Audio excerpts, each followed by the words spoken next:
Vamos lá, doutor, para mim um dos melhores advogados que nós temos no nosso país, também tirando o meu, doutor Diego Figueiredo, que o nosso também sempre é bom, né? Mas para mim é um dos homens mais capacitados que nós temos, que é o doutor Francisco Gomes. Vem para cá, doutor, muito boa tarde. Boa tarde, Felipe, prazer estar aqui. Muito Conheço obrigado. O doutor Diego, um colega também. Adoro o Diego. Está muito bem servido. Ah, muito obrigado. Doutor, é grande o imbróglio? É muito grande o imbróglio. A gente vai tentar aqui ao longo da conversa traduzir, porque tem muita coisa jurídica, mesmo no mandado de prisão, tem muito juridiquês, medida cautelar, coisa para cá, coisa para lá. Eu vou tentar traduzir para todo mundo entender o que realmente está acontecendo, desde os últimos acontecimentos, que é a manifestação do Ministério Público. Ele vai ser preso? Ele vai ser preso. Ele vai ser preso. E na realidade isso é um efeito colateral. Assim que for localizado, provavelmente assim que for tomado o depoimento, ele vai ser preso.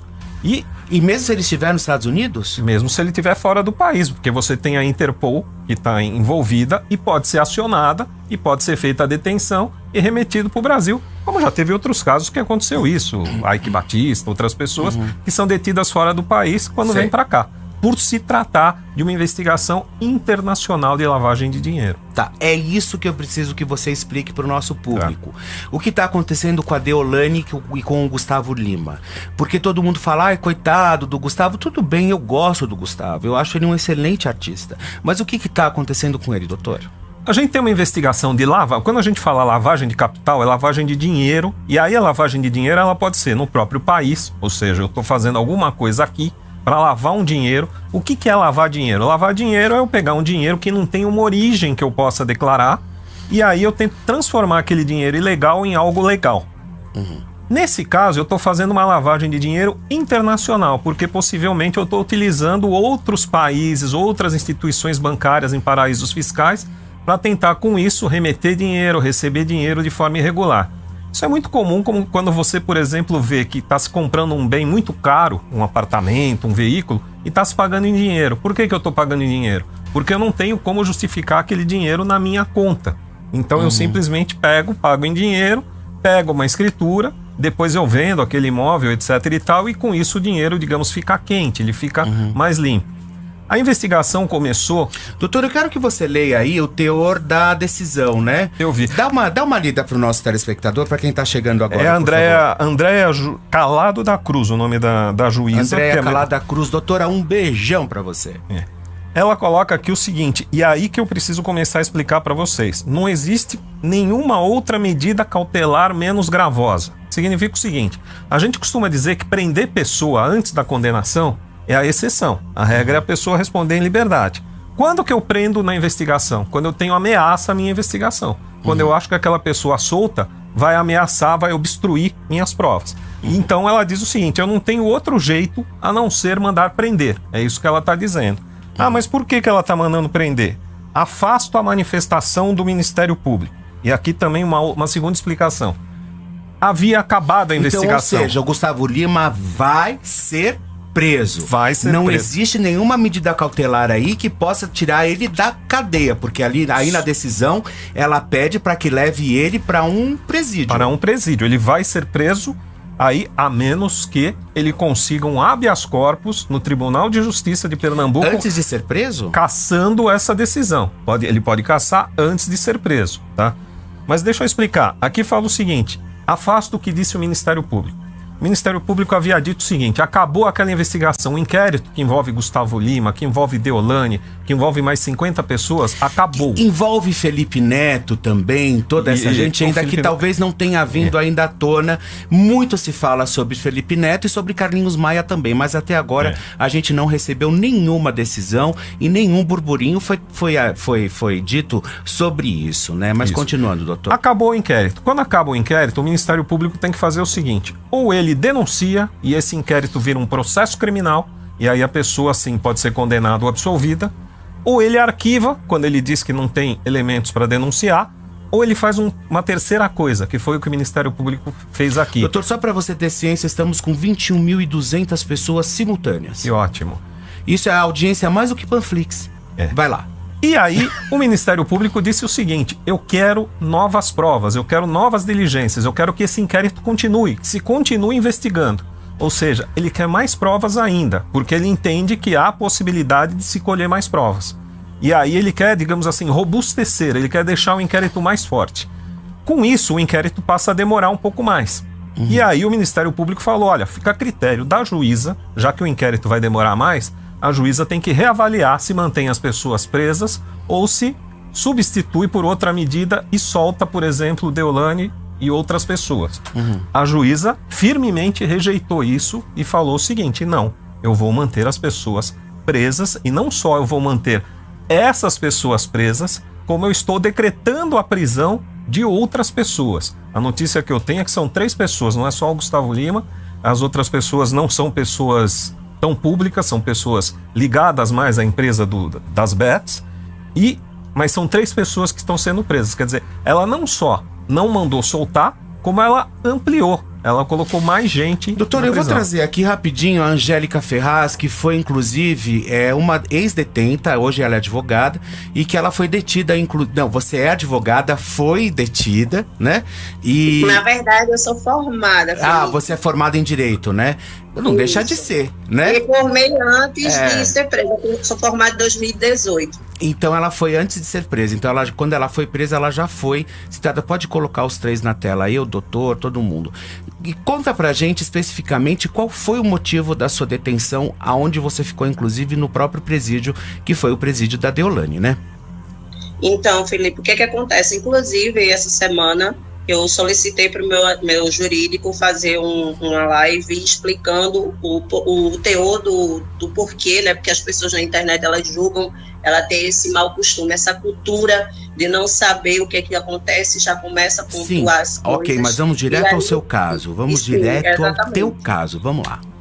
Então, exatamente, sobre o meu caso, eu estava respondendo, na verdade, um processo de calúnia e difamação, só que eu não tinha sido citada. O meu jurídico anterior não tinha passado para mim que estava acontecendo e era um segredo de justiça. Então, em momento algum, eu tinha ciência disso. Eu estava sendo citada, eu estava sendo encaminhado as citações para um outro endereço e acabou que eu não compareci, não tomei ciência. O meu jurídico me deixou totalmente livre para fazer o que quisesse, falar o que quisesse sobre a pessoa que eu estava denunciando nas minhas redes sociais, e acabou que a juíza decretou a prisão por desobediência de ordem pública. Isso pode acontecer, doutor? Pode acontecer, Mas sim. Ela ficou 4 meses presa. Eu acho que aí foi um exagero. Eu não conheço, evidentemente, o caso, mas eu acho que 4 meses é um exagero. Pode acontecer uma detenção e uma seguida a liberação, né? E, exatamente. O que foi de estranheza foi que todos os meus habeas corpus foram negados, mesmo eu tendo um filho, mesmo fazendo parte de tudo que estava ali de requisitos para que eu cumprisse uma medida domiciliar, cautelar, mas mesmo assim não houve liberação. Só quiseram me liberar após uma audiência com a própria juíza, para que a juíza falasse comigo diretamente, me desse o sermão, e aí eu fui liberada, e graças a Deus eu não fui condenada, o processo foi arquivado. E quando você ficou lá, inclusive, você trouxe da outra vez que você participou, alguns relatos, né, de como que é a cadeia ali, onde ela ficou, inclusive em Bom Pastor, que foi onde você ficou também, né? Você disse que é lastimável ali também passar por lá, inclusive toda a parte de higiene, enfim, você falou que é bem precário, né? Sim. Hoje se encontra a Solange, né, a mãe da Deolane, a cela que eu estive, que eu fiquei lá no início, como isolamento também. Eles não colocam a gente que tem um alto conhecimento na mídia, e até então, como influenciador, eu tinha um engajamento muito alto. Então, até também por conta dessa comoção da minha prisão, não estava sendo aceita pela sociedade, as pessoas não aceitavam. Volta. Essas fotos são exclusivas do nosso programa, tá? Você não vai encontrar isso em nenhum outro lugar. Essa é a ala onde está presa, inclusive, a Solange. A Solange, presta atenção. A Solange são imagens exclusivas. Essas imagens são exclusivas do nosso canal Felipe Campos Oficial. E ali é onde está detida a Solange Bezerra, que é a mãe da própria Deolane. Aí tem uma outra foto também. Olha só, é nessa ala onde está apontando a seta, ali que está a própria mãe da Deolane, a dona Solange Bezerra, que também depois tem a imagem também do que é lastimável, né? A imagem do banheiro também com os baldes, aonde eles tomam banho. Eu particularmente aí eu já acho que é mexer também um pouco com a dignidade, né, doutor? Como que você vê desumano. tudo isso? Eu acho que a situação dos presídios no Brasil é desumana, não há o que se falar. E inclusive, Felipe, esse não é dos piores. A gente que conhece no dia a dia, tem alguns que têm uma condição realmente desumana. É desumano, isso é uma das coisas. Só que dizem que construir presídio não dá voto, né? Então, isso é uma coisa que sempre fica em segundo plano. Tá, e que mais, Angélica? Que mais? Ai, desculpa, Angélica. Além disso tudo que você passou por lá, que mais você tem de relato que você possa trazer para nós? Então, Felipe, deixa eu só fazer uma observação. Essa imagem que você postou, a primeira, ela não é onde a mãe da Deolane está. Tá bom. Ela é a que possivelmente está a Deolane, que ali é um berçário. Ah, então ali é já onde já está a Deolane. Isso, ali é um berçário. Inclusive saiu uma matéria informando que a mãe de uma presa viu uma poltrona de amamentação. Existem sim. Então aí, olha, pessoal, nessas fotos é onde está a Deolane, que é lá em Buíque, que inclusive é a 300 quilômetros ali da... É a ala maternidade. É a ala da maternidade. É aí que está a Deolane Bezerra. Exclusiva, hein, pessoal? Exclusiva. Eu pensei que estava melhorou muito mais. Essas são as imagens exclusivas do nosso canal, que é inclusive aonde está detida a própria Deolane quando saiu de Bom Pastor. Ela está nesse que é a 300 quilômetros, que é Buíque, né? Que ela está nesse pavilhão aí, é aí que está a Deolane Bezerra, tá certo, pessoal? É nessa ala aí. Então você vê, elas mesmas lavam as roupas, enfim, elas mesmas fazem tudo isso, tá? Pode continuar, Angélica. E a outra foto, eu consigo identificar para você onde tem a seta, é justamente a cela onde está a Solange, onde eu fiquei. Não é uma sala, como as pessoas dizem, especial, aí é uma cela de espera, é uma cela antes de botar para o convívio. O pavilhão é esse murão aqui do lado. Então, onde tem umas presas, foto de umas presas sentadas, onde fica ali o convívio. Mas como a gente não é colocada no convívio, a gente fica nessa cela e a visibilidade é zero, Felipe. Não tem condições nenhuma de nenhuma presa visualizar quem está dentro dessa cela. Só quem tem acesso a essa cela é pela parte de dentro e é a administração do presídio, é onde a gente recebe comida. A gente não sai para buscar comida. Ou eles levam da cantina, porque na colônia penal tem uma cantina, em Buíque não tem. Então, a gente tem a opção de que se tiver dinheiro, a gente come na cantina. Se não, a gente come a famosa boia, né? E aí são levadas pelas próprias presas. Então, continuando aqui com o doutor Francisco Gomes. Doutor, agora o que vai acontecer realmente? Você falou que pode entrar com habeas corpus, né? Com o próprio Gustavo Lima. Mas e aí? Se ele entra com habeas corpus, aí vê se a justiça dá essa decisão realmente dele ficar fora, é isso? Você está certo. De negar ou não, né? Isso, você está certo quando você fala que o sistema judicial é confuso. Porque você veja o seguinte, no próprio caso da Deolane, é um habeas corpus atrás do outro. Vai se tentando, e não é incomum que pessoas que estão presas... Mas, doutor, isso não é errado, doutor? Assim, a partir do momento que você já tem uma investigação desde 2023, de abril de 2023, você pega a pessoa, recolhe, aí fica com aquela coisa, habeas corpus. Eu acho que não teria que ter esse direito. Você tem direito de ter 2, por exemplo. Isso tá, na minha opinião, também é errado, mas é o que diz a Constituição. Então, você vê que tem gente que tá lá no 4º, no 5º habeas corpus, e daí, de repente, bate lá no Supremo, você cai com um ministro, que é um ministro que gosta de conceder habeas corpus, por exemplo, e aí solta. Então, às vezes, você tem uma investigação em que já foi negado o habeas corpus 3, 4, 5 vezes, mas bate em um, e esse um manda soltar. E aí cria toda essa insegurança jurídica. Você não sabe se é para ficar preso, se é para ficar solto, né? Lembrando sempre o seguinte, no caso da Deolane, o habeas corpus foi concedido. Quer dizer, não houvesse aquela questão toda da desobediência, ela estaria respondendo em casa. porque nada teria mudado aquela decisão do habeas corpus. Mas ela não pensou no filho de 8 anos, né? Ela não pensou, e aí a gente voltou a isso. No caso do Gustavo Lima vai ser a mesma coisa. O Gustavo Lima, os advogados dele já devem estar preparando um habeas corpus no Tribunal de Justiça de Pernambuco para relaxar essa prisão, que a gente fala de relaxamento da prisão, e tentar com isso que ele responda em liberdade. Tem chance de acontecer isso?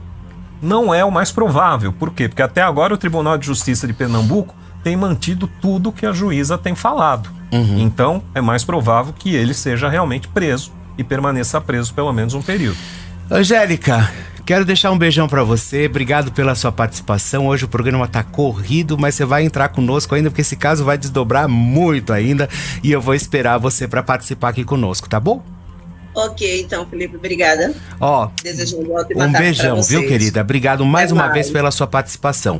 Por quê? Porque agora a Angélica sai de cena, mas chega o... Me passa o nome, por favor, o nome do fotógrafo.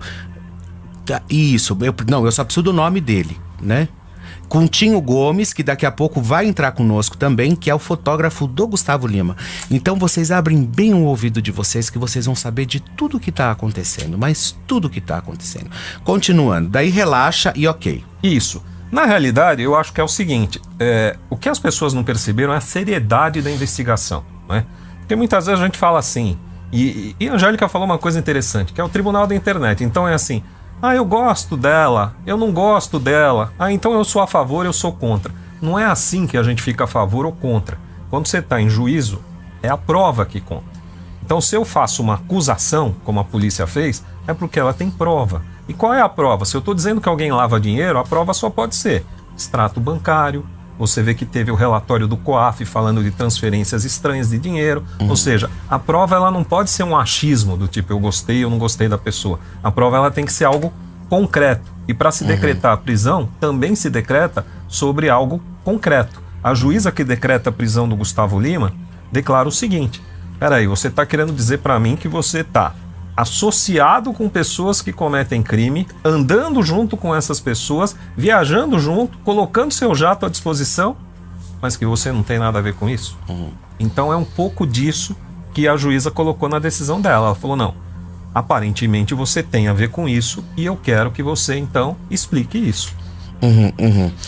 Bom, daqui a pouquinho o Tinho Gomes também, que é o fotógrafo do Gustavo Lima, vai entrar aqui para fazer uma delação pra lá de premiada e trazendo todas as histórias. Eu só vou deixar uma coisa muito clara: os nossos microfones e a minha câmera, ela sempre vai estar aberta para quem quiser dar o outro lado da informação, tá? Óbvio que nesse momento tentamos entrar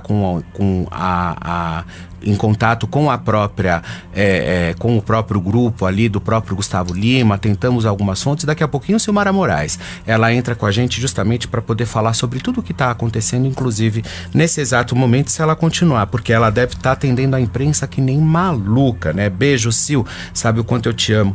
Mas o Tinho daqui a pouco vai estar aqui conosco, o fotógrafo que já trabalhou muito pro Gustavo Lima, mas pasmem, sempre tomou calote. Isso é o mais triste, né, doutor?